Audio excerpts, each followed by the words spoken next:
बिस्मिल्लाहिर्रहमानिर्रहीम। अस्सलाम वालेकुम।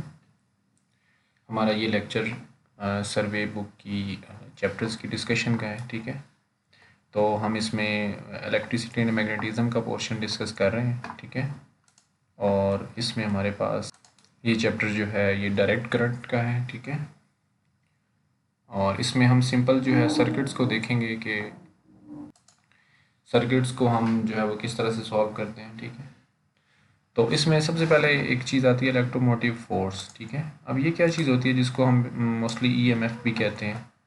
तो इसकी यहाँ पे डेफिनेशन देखते हैं। The EMF of A battery is the maximum possible voltage the battery can provide between its terminals.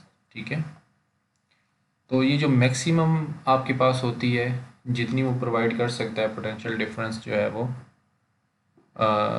जो है टर्मिनल्स के दरमियान, वो आपके पास होती है ईएमएफ। ठीक है, लेकिन जब हम इसको सर्किट के अंदर जो है वो पुट करते हैं तो बेसिकली हमारे पास जैसे ही हम उसको सर्किट के अंदर पुट करते हैं तो बैटरी की एक इंटरनल रेजिस्टेंस होती है। ठीक है, और उसकी वजह से जैसे ही हम उसको जो सर्किट के अंदर जो है वो बैटरी को लगाते हैं तो हमारे पास जो है एक्सप्रेशन जो है वो चेंज हो जाता है। वो इस तरह से आ जाता है, potential difference equals to E M F minus I R. ठीक है, तो अब जैसे जैसे करंट जो है वो इसमें से पास करता है तो इंटरनल रेजिस्टेंस की वजह से हमारे पास जो पोटेंशियल डिफरेंस है वो ई एम एफ से कम आता है, और पोटेंशियल डिफरेंस जो है वो फिर ग्रेजुअली जो है वो डिक्रीज होना स्टार्ट हो जाता है जैसे जैसे करंट फ्लो करता है।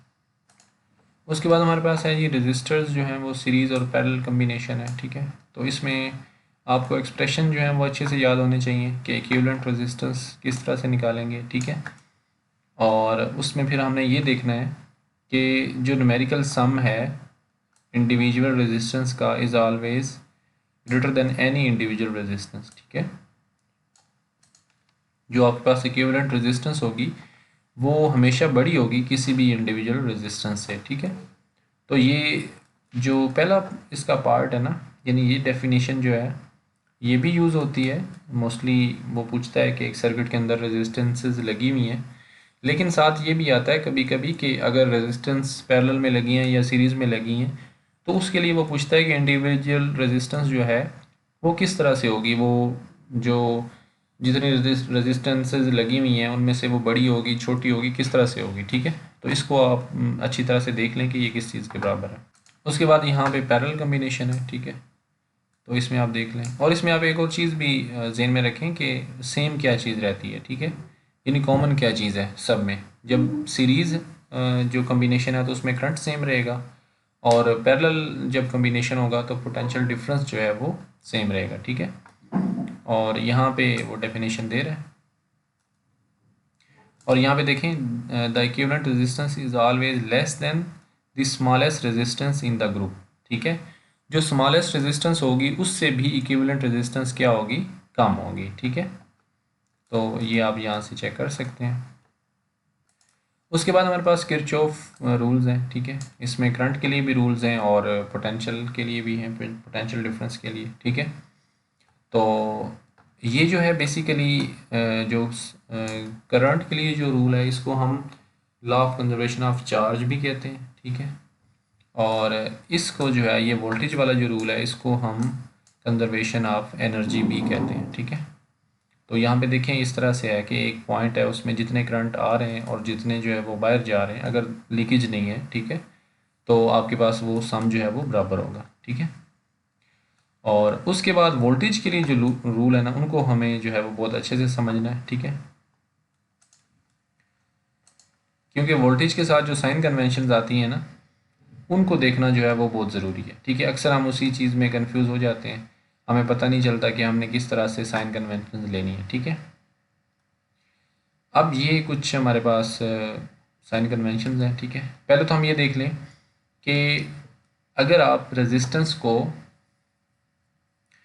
ए टू बी ट्रेवर्स कर रहे हैं, ठीक है, और करंट भी उसी डायरेक्शन में है तो पोटेंशियल डिफरेंस जो है वो माइनस आई आर आएगा। ठीक है, और अगर आप एक डायरेक्शन में कर रहे हैं और करंट जो है वो दूसरी डायरेक्शन में है तो हम आपके पास क्या आएगा, प्लस आई आर आएगा। ठीक है, यानी आप ए से बी जा रहे हैं और करंट जो है वो बी से ए आ रहा है तो आपके पास प्लस आएगा। उसके बाद हमारे पास बैटरी है, ठीक है। बैटरी अगर लगी हुई है और आप ए टू बी जा रहे हैं और बैटरी जो है वो इस तरह से है कि वो नेगेटिव टर्मिनल से आप पॉजिटिव टर्मिनल जा रहे हैं, देन यहाँ पे प्लस आएगा। अदरवाइज़ जो है वो अगर इससे अपोजिट होता तो वहाँ पे नेगेटिव आएगा। यानी आप अगर एक जो ईएमएफ का सोर्स है उसको ईएमएफ की डायरेक्शन में ही अगर आप ट्रेवर्स करेंगे, ईएमएफ की डायरेक्शन आपको पता है नेगेटिव टू पॉजिटिव होती है, ठीक है। तो अगर आप उसी डायरेक्शन में ट्रेवर्स करेंगे तो आप उसके साथ प्लस साइन लगाएंगे, ठीक है। और अगर आप उसके ऑपोजिट करेंगे तो आप उसको माइनस साइन लगाएंगे, ठीक है। उसके बाद यहाँ पे एक हमारे पास जनरल हमारे पास रूल है कि आपने अगर एक कोई सर्किट प्रॉब्लम सॉल्व करना है तो जितने आपके पास अननोन करंट्स हैं उतने ही आपके पास इंडिपेंडेंट इक्वेशंस होनी चाहिए, ठीक है। इसको आप डिफरेंट सर्किट्स के ऊपर लगा के चेक कर सकते हैं कि आपकी अंडरस्टैंडिंग कितनी है, कितना आपको समझ आया है, ठीक है। उसके बाद हमारे पास आरसी सर्किट्स हैं, इसमें हमारे पास चार्जिंग ऑफ कैपेसिटर है और डिस्चार्जिंग है। तो ये बहुत इंपॉर्टेंट टॉपिक्स हैं और इनमें से मोस्टली क्वेश्चन जो है वो पूछा जाता है, ठीक है। अब चार्जिंग जो है वो किस तरह से होगी, ठीक है, ये एक्सप्रेशन जो है ये पूछे जाते हैं। आरसी का पूछा जाता है कि ये टाइम कांस्टेंट कैसे आता है, इसकी डायमेंशन का पूछा जाता है। उसके बाद डिफरेंट आपके पास वो दिए जाते हैं कि इस टाइम पे कितना चार्ज होगा कैपेसिटर, कितना डिस्चार्ज होगा, ठीक है। तो ये सारी चीज़ें जो है ना ये आपको अच्छे से पता होनी चाहिए, इसके ग्राफ आपको पता होने चाहिए, ठीक है। अब देखें ये क्यू जो है इस तरह से देखें, आपके पास जो है वो क्यू टाइम के साथ साथ जो है वहाँ पे बढ़ रहा है, ठीक है, ये 1 माइनस है, ठीक है। लेकिन करंट जो है वो आपके पास टाइम के साथ साथ कम हो रहा है, यानी कि ज़्यादा चार्ज स्टोर हो रहा है आहिस्ता आहिस्ता। तो अब कम चार्ज जो है वो ट्रेवल कर रहा है तो करंट जो है वो कम हो रहा है, ठीक है। इसी तरह आप देख सकते हैं ये टॉक उसने बताया हुआ है कि ये टाइम कांस्टेंट है, ठीक है। और साथ ही डिस्चार्जिंग ऑफ ए कैपेसिटर है, तो इसमें आपको पता होना चाहिए कि किस तरह से डिस्चार्जिंग हो रही है, ठीक है। और इसके बाद हमारे पास इलेक्ट्रिकल मीटर्स हैं जी, गैल्वानोमीटर है, ठीक है। तो गैल्वानोमीटर जो है वो करंट मेजरिंग के लिए होता है, ठीक है। और उसके बाद एम मीटर है, गैल्वानोमीटर से ही हम एम मीटर बनाते हैं, ठीक है। और फिर उसके साथ वोल्ट मीटर है। अब ये एम मीटर और वोल्ट मीटर की जो एक तो इसको किस तरह से लगाना है सर्किट में, इसके ऊपर क्वेश्चन आता है, या फिर ये आता है कि इसकी रेजिस्टेंस कितनी होनी चाहिए, ठीक है। तो एम मीटर जो है इसको हम सीरीज़ में लगाते हैं बेसिकली, क्योंकि हमने करंट मेजर करना है ना। तो अगर हम इसको पैरेलल में लगा देंगे तो हो सकता है इसमें से करंट फ्लो ही ना करे, हमने तो वो करंट मेजर करना है जो कि सर्किट के अंदर से जा रहा है, तो हमें इसको सीरीज़ में लगाना पड़ेगा। और इसकी रेजिस्टेंस जो है वो बहुत स्मॉल होनी चाहिए, यानी ज़ीरो बेसिकली होनी चाहिए, कि जो करंट इसमें से जो हम मेजर कर रहे हैं उसको ये अल्टर ना कर दे, उसको चेंज ना कर दे, ठीक है। और वोल्ट मीटर जो है इसमें यह आप पैरेलल में लगाते हो, क्योंकि आपने दो पॉइंट्स के दरमियान अगर पोटेंशियल डिफरेंस फाइंड आउट करना है तो उसमें अगर आप पैरेलल में लगा देंगे तो वो पोटेंशियल डिफरेंस वही होगा जो उन दो पॉइंट्स के दरमियान है, ठीक है। और उसकी रेजिस्टेंस जो है वो इनफाइनाइट होनी चाहिए, ठीक है, ताकि उसके अंदर से करंट फ्लो ना करे, क्योंकि उसके अंदर से करंट फ्लो करेगा तो ऑब्वियस है वोल्टेज ड्रॉप हो जाएगा, वोल्टेज ड्रॉप होगा तो हमें एग्जैक्ट जो है वो रीडिंग्स जो है वो नहीं मिलेंगी। उसके बाद आप देख सकते हैं कि जो है वो हम वोल्ट मीटर किस तरह से बनाते हैं और एम मीटर किस तरह से बनाते हैं, ठीक है। तो वोल्ट मीटर बनाने के लिए आप क्या करते हैं, गैल्वानोमीटर के साथ आप एक रेजिस्टेंस लगा देते हैं, ठीक है। और इसी तरह एम मीटर बनाने के लिए भी आप एक रेजिस्टेंस लगा देते हैं, लेकिन एम मीटर बनाने के लिए आप रेजिस्टेंस पैरेलल में लगाते हैं, ठीक है। और वोल्ट मीटर बनाने के लिए आप रेजिस्टेंस जो है वो सीरीज़ में लगाते हैं।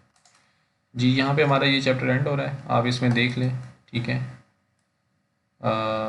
ये डेफिनेशन है ईएमएफ की कि टर्मिनल्स के अक्रॉस वोल्टेज जबकि करंट जो है वो ज़ीरो, ठीक है।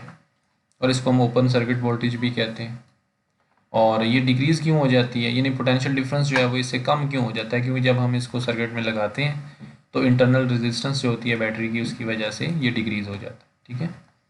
और यहाँ पे आप देख लें ये सीरीज़ के रेजिस्टेंस के कम्बिनेशंस हैं, ठीक है, इनको आप देख लें। और यहाँ पे हमारे पास ये जंक्शन रूल है, ये लूप रूल है, ठीक है। तो ये चीज़ें आप देख लें। उसके बाद ये चार्जिंग और डिस्चार्जिंग है कैपेसिटर की, इनके जो एक्सप्रेशंस हैं ये आपको बहुत अच्छे से क्लियर होने चाहिए, ठीक है। डिराइव करने की ज़रूरत नहीं है, जस्ट आपको पता होना चाहिए कि ये क्या चीज़ है, ठीक है। और इस तरह ये टाइम कांस्टेंट है, इसकी आपको वैल्यू भी पता होनी चाहिए कि टाइम कांस्टेंट क्या टाइम होता है, यानी इस टाइम में चार्जिंग के हवाले से या डिस्चार्जिंग के हवाले से इसको हम किस तरह से मेजर करते हैं। उसके बाद हमारे पास चैप्टर है जी मैग्नेटिक फील्ड्स का, ठीक है। और मैग्नेटिक फील्ड आपको पता है कि मतलब जो मैग्नेटिज्म का फिनोमिना है वो हम सब ने बचपन से हम देखते देखते आ रहे हैं उसको, तो इसमें यहाँ पे थोड़ी सी उसकी डिस्कशन होगी। तो यहाँ पे अगर मैग्नेटिक फील्ड की बात हो रही है तो मोस्टली हम इसको देखेंगे कि करंट से ये किस तरह से प्रोड्यूस होता है, ठीक है। तो इलेक्ट्रिक करंट से किस तरह मैग्नेटिक फील्ड जो है वो प्रोड्यूस होती है। तो यहाँ पे हमारे पास जो मैग्नेटिक फील्ड और फोर्सेस की बात है, ठीक है। जो नॉर्थ और साउथ है, नॉर्थ से जो मैग्नेटिक फील्ड लाइंस निकलती हैं, ठीक है, और साउथ में जाके जो है वो एंटर होती हैं। और प्रॉपर्टीज़ हैं यहाँ पे, ठीक है। The magnitude of magnetic force exerted on the particle is proportional to the charge, ठीक है। ये वो आपके पास लॉरेंस फोर्स जो है, ये आप यहाँ से देख सकते हैं कि किस तरह से होती है, डायरेक्शन किस तरह से निकालते हैं, ठीक है। स्ट्रेंथ ऑफ मैग्नेटिक फील्ड पे भी डिपेंड करती है, डायरेक्शन पे भी डिपेंड करती है, ठीक है। तो यहाँ से आप देख सकते हैं इजीली इसको। उसके बाद हमारे पास मोशन है चार्ज पार्टिकल की यूनिफॉर्म मैग्नेटिक फील्ड में, तो इसके ऊपर दो फोर्सेस लगेंगी, ठीक है। बल्कि आप इसको जो है वो इस तरह से देखें कि जैसे ही चार्ज पार्टिकल एंटर होता है मैग्नेटिक फील्ड में, अगर वो परपेंडिकुलर है, उसकी वेलोसिटी पैरेलल नहीं है, तो उसके ऊपर फोर्स लगती है और वो फोर्स क्या करती है, उसको सर्कुलर पाथ में मूव करवाना स्टार्ट कर देती है, ठीक है। तो आपके पास जो है वो रेडियस आता है mv/qb, इसको हम मोस्टली यूज़ भी करते हैं, आपने देखा होगा जब पास्ट पेपर्स हम सॉल्व कर रहे थे तो ये एक्सप्रेशन हम मोस्टली यूज़ कर रहे थे। इसके साथ हमारे पास इसमें एक जो छोटी सी बात डिस्कशन की है वो ये है कि हम कहते हैं जी मैग्नेटिक फील्ड जो है वो वर्क नहीं करती, ठीक है। तो हम कह रहे हैं जी वो उसको बेंड तो करा रही है सर्कुलर पाथ में, ठीक है। तो बेंड करवा रही है तो इसका मतलब है वो तो उसके ऊपर वर्क कर रही है, ऐसा नहीं है। इसको आप दो तरीके से देख सकते हैं, आप वर्क डन निकाल सकते हैं इसका, फोर्स एफ इंटू जो एफ डॉट डी है वहाँ से आप इसका निकाल सकते हैं। दूसरा आप एक ये भी बता सकते हैं कि जब वो सर्कल के अंदर मूव कर रही है, तो सर्कल के अंदर कोई भी बॉडी मूव कर रही होती है तो उसकी एनर्जी जो है वो कांस्टेंट रहती है, ठीक है। तो अगर उसने वर्क किया होता है उस पर मैग्नेटिक फील्ड ने, तो उसकी एनर्जी चेंज हो जाती है। लेकिन हमें पता है कि कोई भी चीज़ जब सर्कल के अंदर मूव कर रही है, जैसे आप हाइड्रोजन एटम की बात कर लें, इलेक्ट्रॉन जो है वो ऑर्बिट कर रहे हैं अराउंड द न्यूक्लियस, तो उनकी एनर्जी जो है वहाँ पे कांस्टेंट है, ठीक है। तो आप दो तरीके से इसको बता सकते हैं। उसके बाद हमारे पास है जी एप्लीकेशंस हैं, ठीक है। चार्ज पार्टिकल की मोशन मैग्नेटिक फील्ड में, उसको हम किस तरह से किस जगह पे यूज़ करते हैं, तो वेलोसिटी सिलेक्टर है हमारे पास, ठीक है। इसका जो फिनोमिना वो आप पढ़ सकते हैं इजीली, यहाँ पे कोई इतनी ख़ास उसके अंदर चीज़ नहीं है, ठीक है। तो ये नहीं, ऐसा है ना कि जो अनडिफ्लेक्टेड हैं वो तब यहाँ से पास होंगे जब इलेक्ट्रिक फील्ड और मैग्नेटिक फील्ड एक दूसरे को कैंसल आउट करेंगी, ठीक है। तो वो कैंसल आउट करेंगी तो उसको हम यहाँ पे इक्वेट करके तो E/B निकाल सकते हैं, ठीक है। तो इसका मतलब है कि हमें लेट्स सपोज अगर एक डेफिनेट वेलोसिटी के हमें चाहिए, ठीक है, तो हम उस हिसाब से E और B की रेशियो रखेंगे तो हमारे पास उस तरह से आ जाएंगे। उसके बाद मैस स्पेक्ट्रोमीटर है, तो बहुत सिंपल सा कंसेप्ट है इसका, ठीक है। चार्ज पार्टिकल आ रहा होता है, उसको हम मैग्नेटिक फील्ड के अंदर जो है उसको मैग्नेटिक फील्ड प्रोवाइड करते हैं और वो अपना पाथ जो है उसको सर्कुलर कर लेते हैं, ठीक है। और ये चार्ज टू मैस रेशियो के ऊपर हम इसको सेपरेट कर लेते हैं। ये एक दफ़ा क्वेश्चन शायद आया भी है पास्ट पेपर में कि मैस स्पेक्ट्रोमीटर में आप कौन सी प्रॉपर्टी यूज़ करते हैं। तो बेसिकली हम इसके अंदर चार्ज टू मैस रेशियो जो है उसको यूज़ करते हैं।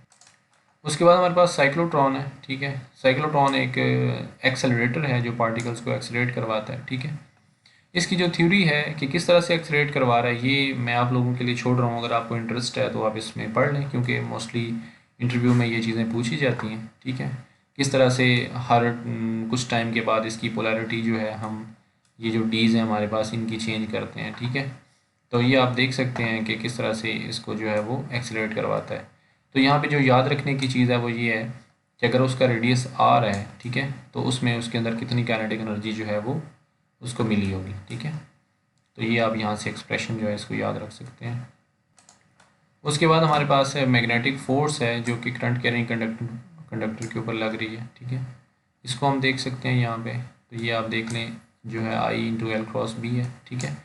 यहाँ पे एक क्वेश्चन जो है मोस्टली जो टेस्ट में आता है वो मैं डिस्कस करता जाऊँ कि दो वायर्स हैं, ठीक है, और उनमें से करंट जो है वो पास कर रहा है, ठीक है, पैरेलल करंट है या अपोजिट है, तो वो आपस में एक दूसरे को अट्रैक्ट करेंगी या रिपेल करेंगी, ठीक है। तो इसको जो है वो देखने का तरीका ये है कि लेट्स सपोज हम कहते हैं ये एक वायर है, इसमें से करंट पास कर रहा है, ठीक है, इस डायरेक्शन में, और एक दूसरी वायर है जो इसके साथ पड़ी है, उसमें भी इसी डायरेक्शन में जो है वो करंट पास कर रहा है, ठीक है। तो ये एक दूसरे को अट्रैक्ट करेंगी या रिपेल करेंगी, ये हमने देखना है। तो इसके ऊपर हम वो जो राइट हैंड रूल है वो लगा के हम देख सकते हैं कि अगर करंट इस डायरेक्शन में है तो मैग्नेटिक फील्ड की क्या डायरेक्शन होगी। मैग्नेटिक फील्ड यहाँ पे जो है वो इस तरह से होगी, ठीक है, यहाँ से आउट ऑफ द पेज होगी, यहाँ से इनटू द पेज होगी, ठीक है, और यहाँ पे जो है वो आउट ऑफ द पेज है। तो इसी तरह यहाँ पे जो है हमारे पास यहाँ पे आउट ऑफ द पेज है और यहाँ पे जो है वो इनटू द पेज, ठीक है। तो सेम अब देखें यहाँ पे ये डायरेक्शन और है मैग्नेटिक फील्ड की, ये और है, तो यहाँ पे एक दूसरे को ये अट्रैक्ट करेंगे, ठीक है। तो अगर सेम करंट फ्लो कर रहा है तो अट्रैक्ट करेंगे, और अगर अपोजिट करंट फ्लो कर रहा है तो ये एक दूसरे को जो दोनों वायर्स हैं वो रिपेल करेंगी। इसको याद करने का एक तरीका ये भी है कि हम जो भी तार यूज़ करते हैं किसी भी चीज़ को चलाने के लिए, फ़ैन है या कोई भी है, तो उसमें दो तारें होती हैं ना, आपने देखा होगा, दो वायर्स होती हैं, दोनों में करंट जो है ना वो अपोजिट फ्लो कर रहा होता है, एक में करंट जा रहा होता है, दूसरे में आ रहा होता है, ठीक है। तो अगर ये अट्रैक्ट करती होती तो ये तो एक दूसरे के साथ जो है वो चिपक के जो है वो मेल्ट हो जाती, तो इसका मतलब है कि ये अट्रैक्ट नहीं करती अगर अपोजिट फ्लो कर रहा है। तो यहाँ से आप देख लें अगर सेम फ्लो कर रहा है तो फिर ये अट्रैक्ट करेंगी, अगर एंटी पैरेलल करंट है तो ये अट्रैक्ट नहीं करेंगी, ये रिपेल करेंगी, ठीक है। इसको आप इस तरह से भी याद रख सकते हैं। उसके बाद है जी हमारे पास के अगर एक लूप है, ठीक है, उसको हम मैग्नेटिक फील्ड में रखते हैं तो उसके ऊपर कितना टार्क लगता है, तो ये आप यहाँ से देख लें, जो आपके पास टार्क है वो IAB है, ठीक है, और अगर किसी एंगल पे पड़ा हुआ है तो वो IAB साइन ऑफ थीटा है, ठीक है। उसके बाद हमारे पास यहाँ पे मैग्नेटिक डाइपोल मोमेंट है, ठीक है, तो ये मैग्नेटिक जो है वो उसके ऊपर कितना टार्क लगेगा, तो ये μ×B के बराबर होता है, ठीक है। और अगर हम उसको मैग्नेटिक फील्ड में रखते हैं तो उसकी पोटेंशियल एनर्जी क्या होगी, ठीक है। ये हमने आपको याद होगा इलेक्ट्रिक डाइपोल के लिए भी हमने ये चीज़ पढ़ी थी, ठीक है, कि उसको इलेक्ट्रिक फील्ड में रखेंगे तो एनर्जी किस तरह से होगी, तो ये μ.B है, ठीक है। यहाँ से आप देख लें कि अगर म्यू और बी एक डायरेक्शन में है तो एनर्जी नेगेटिव है, यानी वो बाउंड स्टेट में है, ठीक है। और अगर ये म्यू और बी अपोजिट होंगे तो यहाँ पे प्लस आ जाएगा, तो ये बाउंड स्टेट नहीं होगी, ये फ्री स्टेट होगी, ठीक है। लेकिन जैसे हम उसको वहाँ से छोड़ेंगे तो मैग्नेटिक फील्ड क्या करेगी, मैग्नेटिक डाइपोल मोमेंट को अपनी डायरेक्शन में ही अलाइन कर लेगी। उसके बाद हमारे पास हॉल इफेक्ट है जी, ये भी पेपर में आया हुआ है क्वेश्चन इसमें से भी कि हॉल इफेक्ट बेसिकली क्या है। तो हॉल इफेक्ट ये है कि हम एक सेमीकंडक्टर जो है उसको मैग्नेटिक फील्ड में रखते हैं, तो उसकी वजह से सेमीकंडक्टर के जो पोल्स हैं, जो टर्मिनल्स हैं, उसमें जो है पोटेंशियल डिफरेंस जो है वो क्रिएट हो जाता है। अब ऐसा होता क्यों है, ये मैग्नेटिक फील्ड हमने अप्लाई किया ना, तो चार्जेस मूव कर रहे हैं, ठीक है। लेकिन देखें चार्ज की जो फोर्स लगेगी, मैग्नेटिक फोर्स किसी भी चार्ज पे, उसकी डायरेक्शन डिपेंड करेगी कि चार्ज की जो नेचर क्या है। चार्ज अगर पॉजिटिव है तो एक डायरेक्शन में लगेगी और नेगेटिव है तो बिल्कुल अपोजिट डायरेक्शन में लगेगी, ठीक है। तो यहाँ पे जो चार्ज कैरियर्स हैं, इफ़ दे आर पॉजिटिव, ठीक है, they move in positive x direction, ठीक है, फॉर राइट वर्ड करंट, ठीक है। और अगर वो नेगेटिव है तो नेगेटिव एक्स एक्सिस में जाएंगे। तो जैसे जैसे वो सेपरेट होते जाएंगे तो एक पोटेंशियल डिफरेंस जो है वो क्रिएट हो जाएगा, ठीक है। तो ये इसको हम डेल्टा एच, इसको हॉल वोल्टेज भी कहते हैं, ठीक है। उसके बाद ड्रिफ्ट वेलोसिटी हम निकाल सकते हैं, आपको पता है ये हम पहले भी निकाल चुके हैं, ठीक है। तो हॉल वोल्टेज का यहाँ पे एक्सप्रेशन है हमारे पास, ठीक है, ये आप देख सकते हैं यहाँ पे।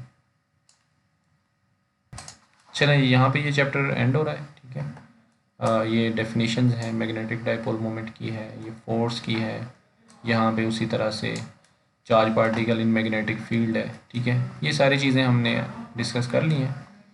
तो यहाँ पे आपने फील किया होगा इस दफ़ा मैंने थोड़ा सा स्पीड अप किया है, ठीक है, डिस्कशन को। तो मैं कोशिश करूँगा कि दो दो चैप्टर्स एक लेक्चर में डिस्कस करूँ इसके इलेक्ट्रिसिटी के, और उसके बाद जो है कुछ टॉपिक्स जो ज़्यादा इम्पोर्टेंट हैं उनमें रिलेटिविटी है और एटॉमिक फ़िज़िक्स है, मॉडर्न फ़िज़िक्स है, ठीक है। तो ये चीज़ें जो हैं इनको भी हम देखें, टाइम पे हमारी चीज़ें जो है वो मैनेज हो जाएं। तो कोशिश करूँगा इंशाल्लाह नेक्स्ट मैं डेली एक पास्ट पेपर की वीडियो और एक वीडियो लेक्चर जो है वो जो ये डिस्कशन का है सर्वे की बुक का, इसका मैं जो है वो अपलोड किया करूँगा, ठीक है जी। ओके जी, खुदा हाफिज़।